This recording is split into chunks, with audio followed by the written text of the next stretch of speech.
Le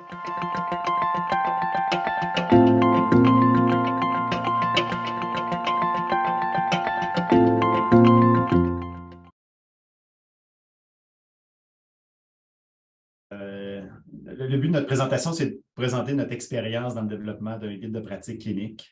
Donc, on va vous montrer un peu les différentes étapes qu'on a fait pour réaliser le guide de pratique, voir comment c'est quand même un processus lourd, puis enfin, on va venir avec les hauts et les bas de développer un guide de pratique clinique. Merci Jean-Sébastien. Merci tout le monde pour votre présence en ce vendredi après-midi. Est-ce que tout le monde voit mon écran, là? Est-ce que tout le monde voit le partage? Oui, c'est bon? Oui. Parfait. Bien, écoutez, donc François Desmeules, je suis professeur à l'Université de Montréal. On vous présente ici les hauts et les bas de la création de notre guide de pratique, comme Jean-Sébastien dit. Là. Donc, donnez-moi un instant, c'est bon. Je veux juste remercier là, toute l'équipe de recherche. Évidemment, la création d'un guide comme ça ne se fait pas sans l'aide d'une équipe forte et multidisciplinaire. D'ailleurs, je pense que Clermont est là aujourd'hui. Donc, Clermont était un des co-chercheurs sur ce projet-là. Là, donc, merci à Clermont d'être là. Et puis, donc, je veux remercier aussi l'autre co-chercheur principal, Joseph Homer-Dyer, qui est un professeur avec moi à l'Université de Montréal. Merci tous les co-chercheurs et évidemment nos étudiants, puis nos professionnels de recherche, parce que c'est un travail d'ampleur qu'on a réalisé dans les dernières années. Écoutez, si on parle des problèmes de la coiffe des rotateurs, donc c'est un des problèmes d'épaule qui est relativement fréquent. On parle donc d'une prévalence de 7 à 26 pour les douleurs à l'épaule. C'est quand même la troisième cause de consultation là, après les douleurs du rachis, soit lombaire ou cervicale. Donc, c'est quelque chose d'extrêmement fréquent. Et c'est souvent associé là, avec des accidents de travail, là, avec des problèmes associés qu'on voit très fréquemment chez nos travailleurs. Et ça amène donc chez nos travailleurs là, donc, de l'absentéisme, là, puis une diminution de productivité chez ces gens-là. Et le coût total, là, dans les dernières statistiques que la CNEST a fournies, donc on parle d'un coût annuel là, qui touche le 60 millions de dollars pour la réadaptation de ces clientèles-là. Et comme plusieurs problèmes musculosquelettiques, mais particulièrement à l'épaule, il y a quand même une prévalence assez élevée là, de gens qui se chronicisent suite à une blessure initiale. Donc, il ne faut pas minimiser ces problèmes-là en tant que tels, là, donc associés là, aux problèmes d'épaule. Alors, comment est partie l'idée de faire un guide de pratique? Il y a quelques années, moi et Jean-Sébastien et notre groupe de recherche, un groupe de recherche initial, là, nous avions été financés pour faire une première synthèse des connaissances associées à la prise en charge des problèmes de la coiffe des rotateurs chez les travailleurs. Et donc entre 2012 et 2014, là, donc, on a fait toute une série de revues de littérature puis de synthèse des connaissances associées avec l'évaluation, le traitement puis le retour au travail des travailleurs qui souffrent d'un problème de la coiffe des rotateurs. Alors, la suite logique, c'était de prendre cette première synthèse des connaissances et de l'opérationnaliser sous la forme d'un guide de pratique clinique. Et donc, évidemment, on vient justement de parler des aspects de transfert de connaissances. Là. Donc, les synthèses des connaissances, comme on peut voir, c'est bien utile, mais c'est souvent difficile à utiliser pour le clinicien. Donc, une des étapes subséquentes, c'était de transformer ça dans un guide de pratique. Et au moment où on a été financé pour faire ce projet-là, il n'existait pas de guide contextualisé parce que c'est un des avantages des guides de pratique clinique, c'est qu'on peut contextualiser les recommandations et donc les orienter vers certains types d'utilisateurs et il n'y en avait pas dans le contexte canadien puis dans le contexte québécois. Et ce qui existait déjà à l'international n'était pas de très bonne qualité non plus. Donc, évidemment, ce qu'on sait, si on parle un peu des écarts de pratique pour les problèmes musculosquelettiques, pour les problèmes d'épaule, on sait qu'à l'heure actuelle, il n'y a pas toujours une prise en charge optimale de ces patients-là qui ont des douleurs à l'épaule. Donc, on devait essayer d'améliorer donc, la prise en charge de ces patients-là avec une approche basée sur les données probantes. Et donc, on a décidé, donc, à travers le guide qu'on voulait faire, on voulait répondre à ce besoin-là. On voulait aussi créer, dans le but de faciliter l'utilisation de ce guide-là, c'est de créer des algorithmes de prise en charge. Et Et par la suite aussi, on voulait pouvoir avoir un processus pour mettre à jour notre donnée, nos données par la suite. Et c'est ce qu'on fait à l'heure actuelle. On vous en parler un petit peu plus tard. Et donc, comme je le disais, là, on voulait aussi que ça soit contextualisé au contexte de la province, là, de nos cliniciens et de nos travailleurs au Québec. Donc, l'objectif, c'était vraiment de créer un guide de pratique qui pouvait donner des recommandations claires pour la prise en charge des patients qui souffrent, des travailleurs qui souffrent d'un problème d'épaule, un problème de la corde des rotateurs. Donc, ce qu'on voulait, c'est avoir des recommandations sur l'évaluation clinique, sur les traitements, que ce soit réadaptation médicale ou chirurgicale, et sur le retour au travail aussi de ces gens-là. Donc, et l'idée, c'était de créer un guide qui pouvait donc amener des recommandations qui étaient utiles évidemment pour les travailleurs, les employeurs, puis les gestionnaires, mais aussi évidemment les cliniciens, que ce soit les médecins de famille, que ce soit les médecins spécialistes et les gens de la réadaptation comme les physiothérapeutes, les ergothérapeutes. Donc, je passe la parole maintenant à Jean-Sébastien qui va vous parler un petit peu de la méthodologie puis de la création du guide, puis je vous reviens à la fin pour vous parler des hauts et des bas. Merci François, tu n'oublieras pas de changer les diapos quand je vais te le dire. Je vais vous décrire un peu la méthodologie du développement du guide. Vous allez voir que c'est quand même un processus qui est assez lourd. Ça nous a pris 30 mois de développer le guide. 30 mois, puis on avait déjà fait le bilan de connaissances qui avait été publié en 2015. Donc, heureusement qu'on a fait cette étape-là qui nous a fait sauver beaucoup de temps. Donc, il y a des lignes directrices pour développer des guides de pratique. Donc, on a suivi les lignes directrices de NICE.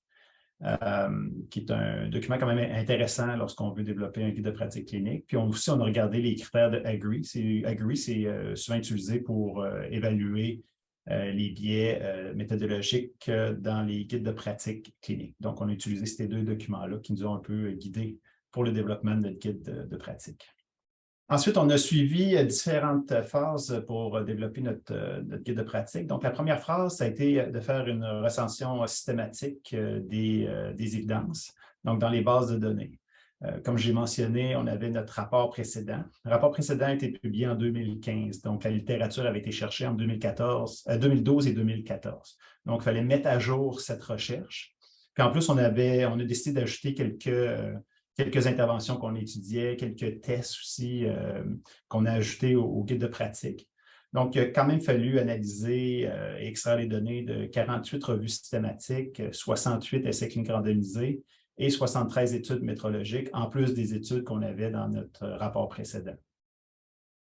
On a aussi fait une recension des guides de pratique qui avaient été publiés au cours des dernières années, ainsi que des synthèses de connaissances. Donc, on a inclus 8 guides de pratique et 6 synthèses de connaissances. On était un petit peu plus large. On a regardé, oui, les atteintes spécifiques à l'épaule, mais on a regardé aussi les guides de pratique qui avaient été développés pour les adultes et surtout pour les travailleurs, étant donné que le guide de pratique ici, qu'on décrit, a été financé par l'IRSST, donc il était plus spécifique pour les travailleurs.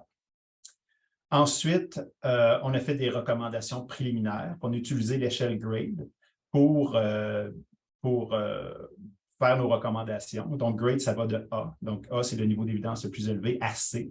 C, c'est souvent un avis d'experts ou de plusieurs experts. Donc, on a A, B, B- et C. La quatrième étape, c'était de réviser les recommandations préliminaires avec un groupe, un comité multidisciplinaire. Donc, on avait l'équipe de recherche que François décrit un peu plus tôt. Puis, à cette équipe-là, on a ajouté 3 médecins spécialistes, un médecin généraliste, 3 physios, un ergo, un pharmacien, un psychologue, 2 patients partenaires. On avait aussi des membres représentants des employeurs et 2 gestionnaires. Donc, ensemble, on s'est réunis. On a fait plusieurs rencontres, puis on a regardé les différentes recommandations. On s'est entendu, le comité s'est entendu sur les différentes recommandations. Et ensuite, on a fait un Delphi. Donc, on a recruté 50 autres personnes. Puis on a fait un Delphi, 3 tours de Delphi pour aller chercher un consensus. Donc, dans le Delphi, comme vous voyez, on avait 50 personnes, on avait 8 médecins de famille, 10 spécialistes, des physios, des ergos, des psychologues, pharmaciens. En fait, le défi de cette étape-ci du Delphi, c'était de trouver, c'est sûr que médecins spécialistes, physio, ergo qui travaillent avec des épaules, il y en a beaucoup. Mais quand on arrive aux psychologues, pharmaciens, c'est plus dur souvent de trouver des pharmaciens qui sont spécialisés en musculo-squelettique et encore plus spécialisés à l'épaule. Donc, il fallait quand même des gens qui étaient capables de regarder les recommandations, qui pouvaient aussi les commenter. Donc, on a trouvé notre groupe de 50 personnes. 73 recommandations ont été retenues à la suite des 3 rounds de Delphi. On avait quand même eu 184 suggestions ou commentaires qu'on a intégrés aux recommandations jusqu'à temps qu'on atteigne le consensus. La 6e étape, évidemment, c'était d'intégrer ces recommandations au guide de pratique et ensuite créer le guide et aussi des algorithmes qui allaient aider les cliniciens à évaluer et traiter les gens qui ont des douleurs à la coiffe des rotateurs. Donc, on a fait ça. Ensuite, on a trouvé un comité externe pour évaluer le guide de pratique. Donc, on l'a fait évaluer avec l'outil Agree. On a eu un score de 83, qui est un très bon score pour un guide de pratique clinique. Donc, on a pu, ça nous a permis de juger la qualité de notre guide de pratique. Donc, ça nous a satisfait.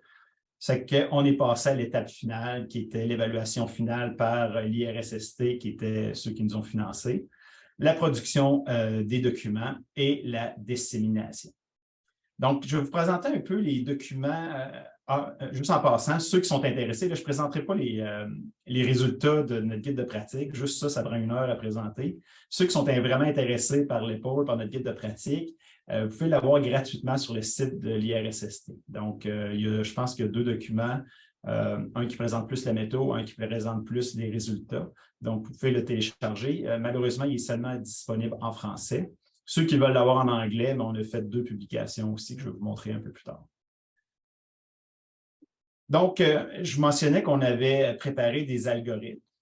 Donc, ça, c'est les algorithmes qu'on a présentés aux différents intervenants qui voient des gens qui ont des douleurs à l'épaule. Donc, on a un algorithme spécifique pour l'évaluation d'épaule. Donc, disons, la première ligne en haut, procéder à l'anamnèse et l'examen physique. Les numéros que vous voyez, ça se rapporte aux recommandations dans le guide de pratique. Donc, si les gens veulent voir, bon, qu'est-ce qu'on doit faire pour l'anamnèse et l'examen physique, bien, ils vont voir les recommandations 1, 2, 5, 6, 7, 8.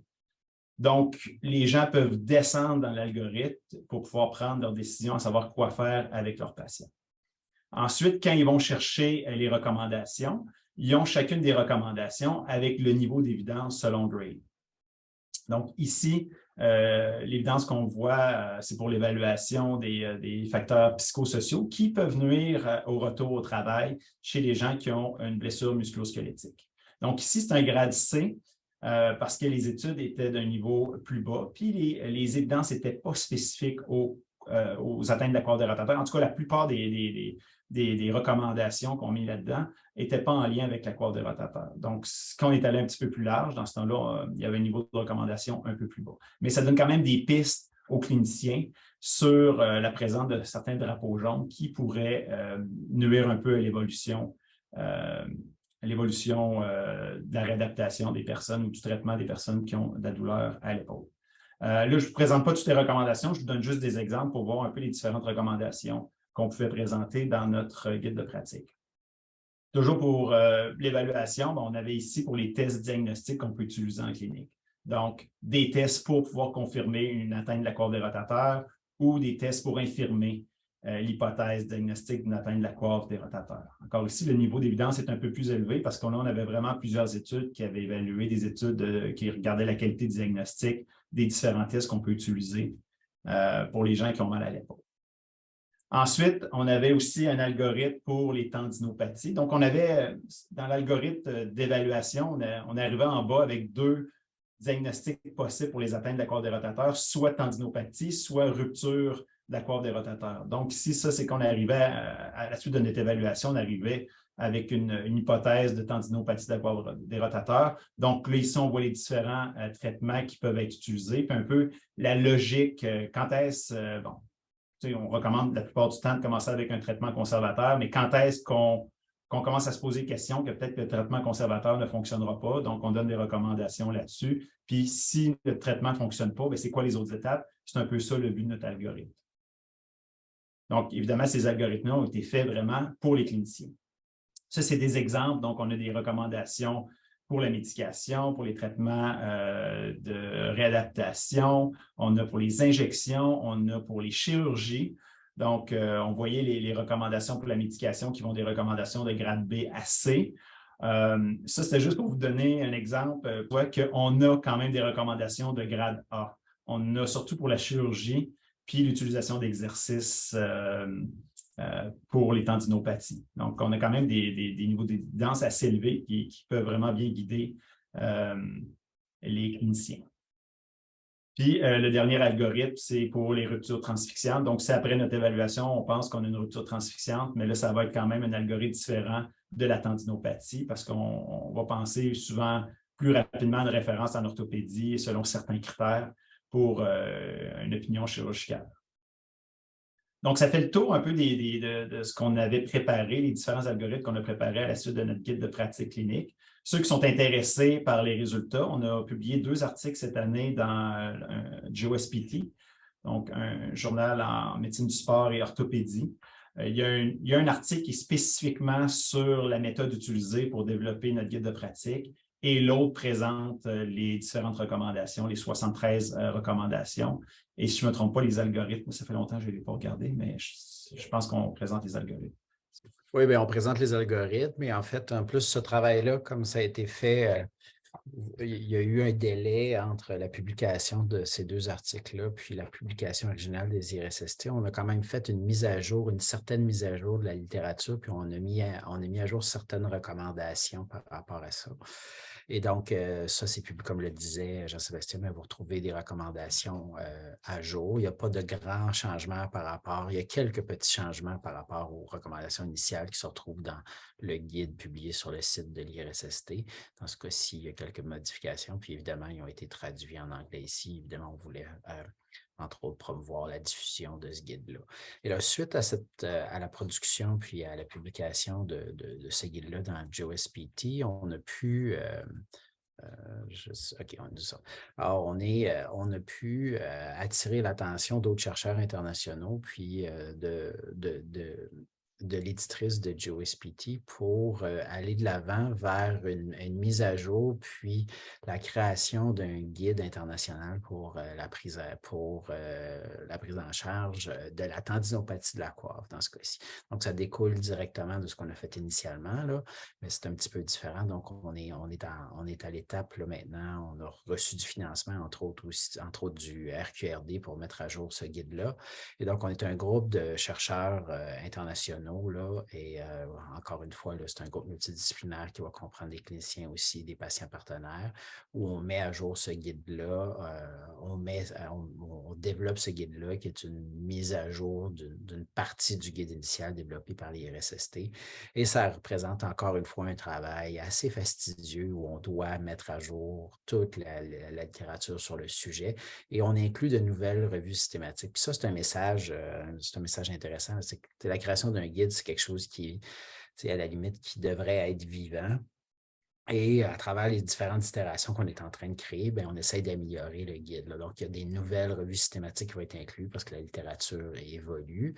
Et on va essayer aussi d'amener des recommandations dans certains cas qui sont plus précises pour les cliniciens. Par exemple, on veut avoir des recommandations un petit peu plus précises par rapport au type d'exercice à offrir à nos patients qui souffrent là, de problèmes d'épaule, dans ce cas-ci, tendinopathie de la coiffe des rotateurs. Donc, on en est à cette étape-ci, à ce moment-ci, le RQRD, puis le report, et ainsi que l'American Physical Therapy Association nous ont financé pour aller de l'avant avec cette nouvelle mouture-là, modifiée. Alors, on parle un peu, juste pour finir, la première chose qu'on aimerait vous dire, c'est qu'on a encore le sourire malgré avoir travaillé de façon de si longue haleine sur la création de ce guide de pratique-là. Il y a beaucoup de hauts, il y a beaucoup de bas dans la création de synthèse de connaissances comme ça. Bon, les hauts, premièrement, c'est souvent qu'on termine ce travail-là, on est satisfait parce que c'est un travail qui est basé sur une méthodologie qui est rigoureuse. Il y a des lignes directrices. Donc, le travail, en tout cas, je pense qu'on a remis à la fin, le livrable, c'était de haute qualité. Donc, ça, c'est un haut. Ensuite, c'est un outil qui peut être utilisé par tous les cliniciens qui travaillent avec des gens qui ont de la douleur à l'épaule. Puis, on a développé différents outils d'aide à la décision clinique. Donc, je pense que nos algorithmes peuvent aider la prise en charge, peuvent améliorer en fait la prise en charge des gens qui ont de la douleur à l'épaule, puis aussi appuyer le raisonnement clinique des cliniciens. Ça a été super intéressant de travailler avec une équipe multidisciplinaire. François et moi, on est tous les deux physiothérapeutes, donc ça a été fun de travailler avec des gens en psycho, en pharmacie, des médecins spécialistes, des généralistes, des ergos. Donc, ça faisait des discussions riches. Puis on s'aperçoit que les différents professionnels de la santé, des fois, ils ont des vues différentes. Puis quand on met tout le monde, toutes les idées ensemble, mais ça fait quelque chose d'intéressant. Ensuite, un guide de pratique clinique, mais ça a un grand impact. Ça peut avoir un grand impact, puis on peut avoir une belle reconnaissance aussi pour l'équipe de recherche. Donc, ça peut amener une belle renommée à notre équipe de recherche. Puis, il y a plusieurs publications parallèles qui ont été faites lors de l'élaboration du guide de pratique. Donc, on vous a montré les 2 publications qui viennent d'être faites dans GeoSPT pour publier notre guide de pratique, mais toutes les revues systématiques qu'on a faites depuis 2012, on a publié, on doit avoir à peu près 18 à 20 publications qui proviennent de tous les différents travaux qu'on a faits durant le développement du guide de pratique. Mais évidemment, il y a des bas. Je vais laisser François présenter les bas. Oui, bien, il y a quelques bas, mais écoutez, évidemment, faire financer ça, il faut trouver l'argent initialement parce que créer un guide de pratique, c'est quelque chose qui demande du temps, qui est complexe et qui coûte du fric. Fait que donc, c'est pas simple créer de façon méthodologiquement valable un guide de pratique qui va faire intervenir toutes les parties prenantes dans sa création. Puis, c'est un point important par rapport à ça, c'est qu'on a pu inclure toutes les parties prenantes dans la création de ce guide-là et d'avoir des recommandations qui étaient consensuelles lors de la création initiale du guide et par la suite aussi. Donc, et ce n'est pas nécessairement simple parce qu'on a des chercheurs, on a des experts, on a des cliniciens experts qui sont dans notre groupe puis qui évaluent les recommandations qu'on développe. Et on doit réconcilier les données probantes avec les pratiques cliniques, les opinions des gens. Donc, il y a de l'humain aussi à gérer à travers tout ça pour ne pas froisser des égos et tout ça. Et donc, les données probantes disent ça, mais dans la réalité clinique, on fait ça de telle façon. Alors, ce n'est pas toujours simple d'arriver avec si vous passez à travers le guide, il y a 73 recommandations. Le comité a regardé chaque mot, chaque virgule de ces recommandations-là. Et des fois, il a fallu qu'on jongle avec plusieurs enjeux pour arriver avec ces recommandations-là, qui ultimement, à la fin, ont tous été consensuels, ceci dit. Comme je le disais, le guide de pratique, on veut idéalement que ce soit quelque chose de vivant qu'on puisse mettre à jour. Moi et Jean-Sébastien, jusqu'à maintenant, on est assez chanceux de pouvoir avoir sécurisé du financement pour aller de l'avant puis mettre à jour ce guide-là. Et donc, il y a aussi l'enjeu aussi de répondre aux organismes qui nous supportent dans la création de ce guide-là. Des fois, il y a des formats rigides qu'il faut respecter dans les livrables. Des fois, il y a des formats qui sont proposés et comme Firas le disait tout à l'heure, des fois, les vieux formats de rapports de synthèse ne sont peut-être pas les affaires les plus fun que les cliniciens veulent lire aussi. Donc, ça n'a pas toujours été simple de produire des livrables parce qu'à travers le rapport initial des IRSST, le guide de pratique qu'on a créé, il a fallu qu'on tienne notre bout pour créer des documents synthèse avec les algorithmes de traitement que Jean-Sébastien vous a présentés parce que pour différentes raisons, ces choses-là n'étaient pas nécessairement entrevues par nos organismes subventionnaires, l'IRSST, entre autres, initialement, puis il a fallu qu'on démontre, donc il a fallu qu'on argumente que c'était important pour la diffusion puis l'utilisation de ce guide-là dans le futur. Et finalement, il y a aussi des barrières à l'implantation de ce guide-là. Et d'ailleurs, ce guide-là, il y a une étude qui est en cours pour voir le transfert des connaissances qu'on est capable de faire auprès des médecins de famille de ce guide-là. Il y a des enjeux à ce associés à la création d'un guide de pratique. Et des fois, il y a des enjeux, il y a des trucs qui sont un peu irréconciliables dans le sens où tu veux créer les meilleures recommandations pour la meilleure prise en charge possible de ces patients-là, mais il y a des barrières dans le système de santé québécois qui font que ça ne s'applique pas toujours de façon optimale. Par exemple, l'imagerie. Donc, nous, on recommandait, on avait certaines recommandations sur l'imagerie, mais on sait que l'accès à l'imagerie peut être problématique. Alors, qu'est-ce qu'on fait? Alors, est-ce qu'on fait un guide qui est hyper applicable et qui dit qu'on ne devrait pas utiliser l'imagerie à telle ou telle étape en sachant qu'il y a trop de délais? Donc, ça, c'est un problème. Même chose avec l'accès à la physiothérapie, par exemple. Une de nos recommandations, c'est que tous les patients, à peu de choses près, devraient avoir accès à de la physiothérapie active.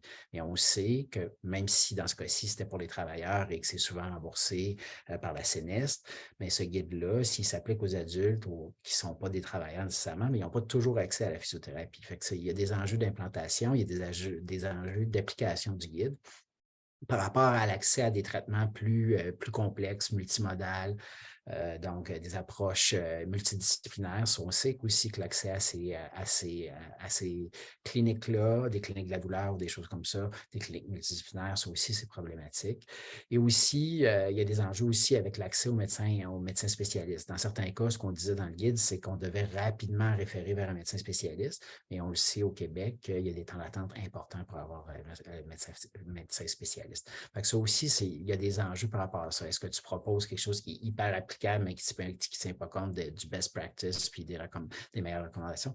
Fait que ça aussi, ça joue un petit peu sur comment on va arriver avec ultimement un guide là, qui propose les meilleures interventions pour nos patients, mais qui est réaliste en termes d'utilisation aussi dans le contexte dans lequel on veut l'utiliser dans le réseau de la santé du Québec dans ce cas-ci.